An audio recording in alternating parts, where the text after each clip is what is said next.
Hello everybody, this is Holy Night Podcast. I'm your host Austin. Guest of this episode is Erin Marie Hogan. Welcome to the show, Erin. Hey, thank you for having me again. No problem. Let's get right to horror news. Horror comedy movie Homewrecker in select theaters June 26th and on digital and DVD July 7th. Number 2, Midweek Entertainment to release supernatural thriller Evil Speak takes root the curse of Bailback on all platforms September 15th. Number 3, Corey Taylor and Zach Gallion join Scott Hanson's upcoming horror film called Bad Candy. This dark comedy Halloween horror film is directed by Scott Hanson. The possession of entertainment experiment. 4. Jeepers Creepers 4 is coming soon, according to IMDb. Number 6. Horror movie Legend will be available digitally and on demand on July 10th. Number 7. Religious horror film Saint Mud in theaters nationwide on July 7th. Let's get right to the questions. What is your favorite horror film? I think it's still Candyman. Okay, I figured that. Yeah, I'm a fan of Candyman. And mine is always zombie strippers. Number 2, how is it like being in the horror community? I mean, at this point, I have been out of the horror community for a while, and I'm kind of glad that I am, honestly. I had a lot of fun. I really like making horror movies. If I could make horror movies the rest of my life and support myself, then I would do that.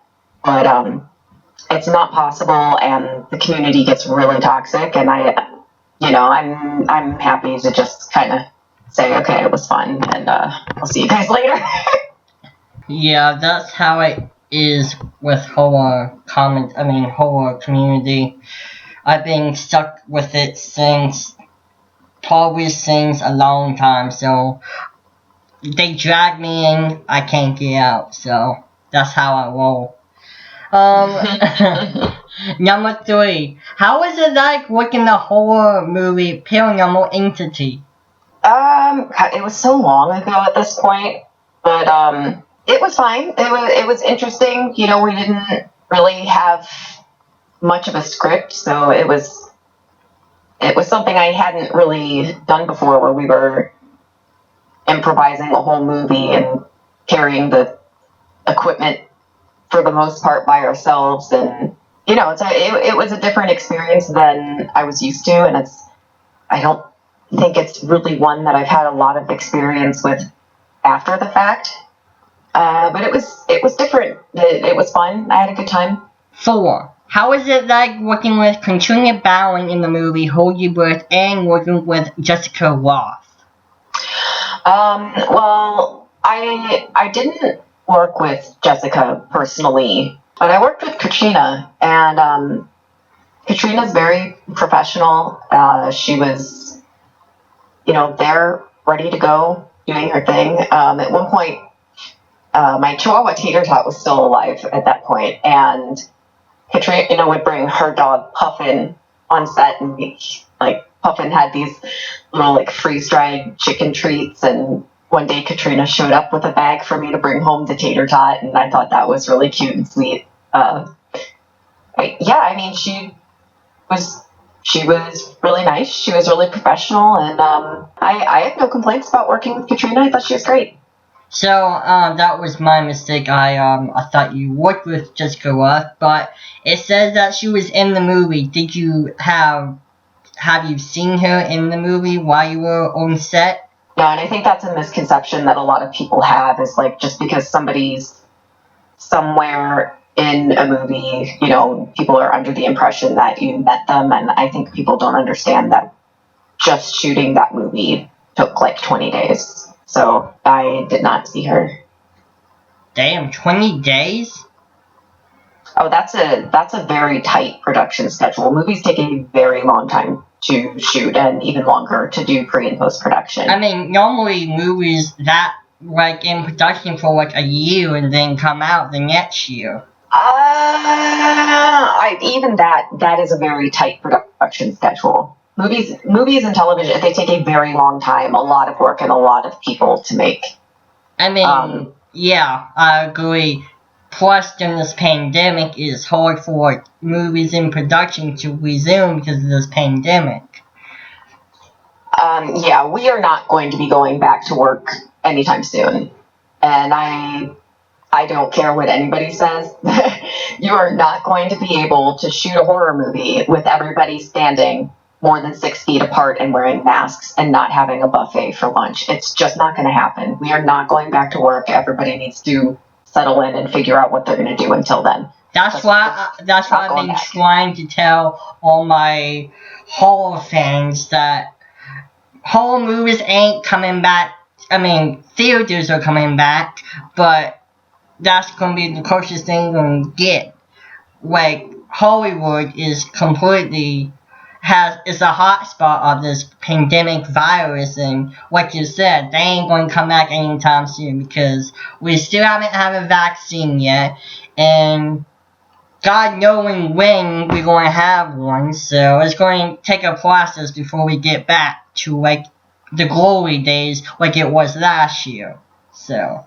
The glory days like it was last year is a pretty funny statement, but, yeah, we're not going to be going back into production for a very long time, and it's not so much that Hollywood is a hotspot, is that you cannot make movies without a lot of people, and you cannot make realistic movies with your actors standing 6 feet apart the entire time. It's not going to happen. It's not cost effective to serve everybody their own plate of food individually. It makes no sense, and it's not going to happen. You're not going to be able to have somebody stand there and clean the bathroom every time somebody uses it. It's just not. And those of us who are thinking about public health, we're thinking about the good of other people, and I'm frustrated. I have no income. I'm not working. I'm bored. But I'm also immune compromised, and so when I see people getting so upset and cussing out people over it and just going out anyway, I just think it's ridiculous, because if everybody had just stayed home like we were told to in the first place, we would be out of this. We would likely be out of this. But we're not, because they didn't. So getting antsy and yelling at people about you being oppressed because you need to wear a mask. Women wear masks when they give birth for hours upon end. You're going to be fine. Knock it off. We need to consider public health and stop thinking about ourselves for just a while here. And so that's what some of us are doing, and that's what I'm trying to do, and I'm hoping other people are doing that.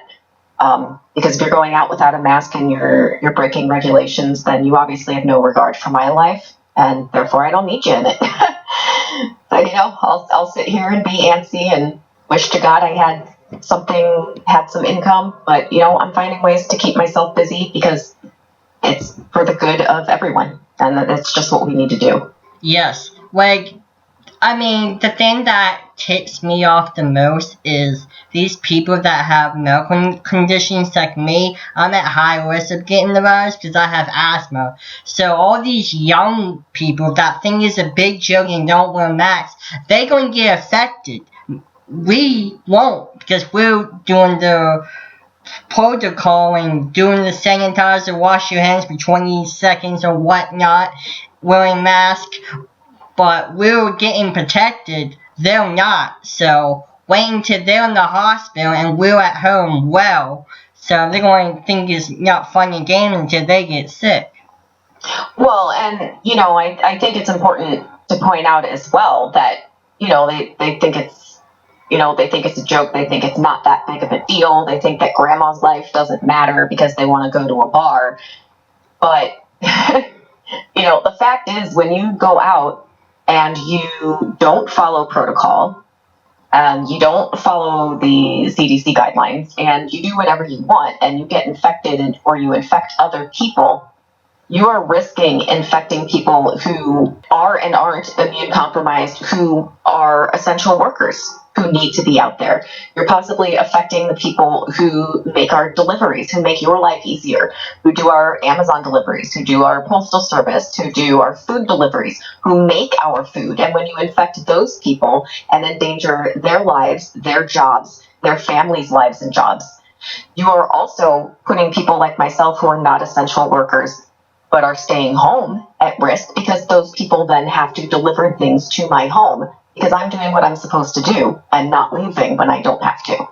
So if you're walking around infecting other people, just because you don't get sick and die doesn't mean that you're not helping to spread it around and get it into people's homes who were doing the proper things. And I just think it's so selfish to only think of you and say, well, I would die for this. Yeah, well, maybe your grandma doesn't want to die. Maybe I don't feel like dying today. Maybe tomorrow, but not today. So, just think about someone beside yourself. Look beyond the mirror for just a second and do something for someone else and wear a mask and wash your hands. I just don't think it's that much to ask. Yeah. Yeah, like, I'm pissed about the situation that we have this pandemic, but I'm kind of sad that it is happening because my sister is a nurse. She works in the hospital. I can't even see her because she's around these sick people. She does cancer patients and stuff, and even my nieces are around her, and I can't see them that much. So it's sad, but it is what it is. Yeah, I mean, there are essential workers who can't stay at home with their families because they have small children or loved ones who are more likely to get sick. We have, essential workers who can't bring their family members in and feel safe about it because, like your sister, they have to go and work with people who are immune compromised, who might be on chemotherapy or anything like that. And if they get it and are asymptomatic or pre-symptomatic, we don't know if they're going to spread it to those patients. So this whole thing, that you want a haircut so bad is just, grab a pair of scissors and chop your own hair. Like, I'm sorry, is it going to look good? No. But if that's what you want, just cut your own hair. Shouldn't be doing that. It's a terrible idea, but it's a lot less harmful than going around and getting other people sick and endangering people who have no choice but to go to work right now. And what I keep telling people when they complain about it and they say, oh, I should be able to make money, I say, well, go get a job as an essential worker. If you want to make money right now, you can go get a job cooking at a restaurant or delivering packages. Go do that. Plenty of people can't go to their jobs as essential workers because of this pandemic. If you really want to make money and it's not about you being selfish, you go on out there and you can get a job as an essential worker and stop complaining. I totally agree. So, anyway, moving on. Last thing I gotta say is, thank you so much again for coming on. Absolutely. And thank you for your time for being on. Please check Erin Marie Hogan out on Twitch. Yes, please do. Come join me. I'm very mediocre at games. And I suck at video games because I haven't done anything so well because this podcast is my full-time job and I never have free time to do video games anymore. So, and plus my PS4 doesn't work. So that gives me another point. The PS5 is coming out. I just got my stimulus check. I'll probably use that on the new video system. Oh man, I used my stimulus check to pay my health insurance because I was without health insurance. Oh, that because sucks. of this. Yeah, they offered little to no help in me making sure that I had continued coverage. So I used my stimulus check to pay my health insurance, but $1,200 doesn't go very far in Los Angeles. No, health insurance is big than a video game, so you use your money well spent. Yeah. No, look, when something is essential to your happiness, then whatever money you spend on it, if you have a roof over your head and food for you and your family, and you have all the necessities that you need, whatever money that you spend on whatever makes you happy that is legal is money well spent, as far as I'm concerned. None of my business. Yeah, completely. Anyway, thanks for listening to Whole Night Podcast. Please check us out on everything on social media. We'll be off for 2 weeks. We'll be back on July 11th. May the force be with you and stay scared.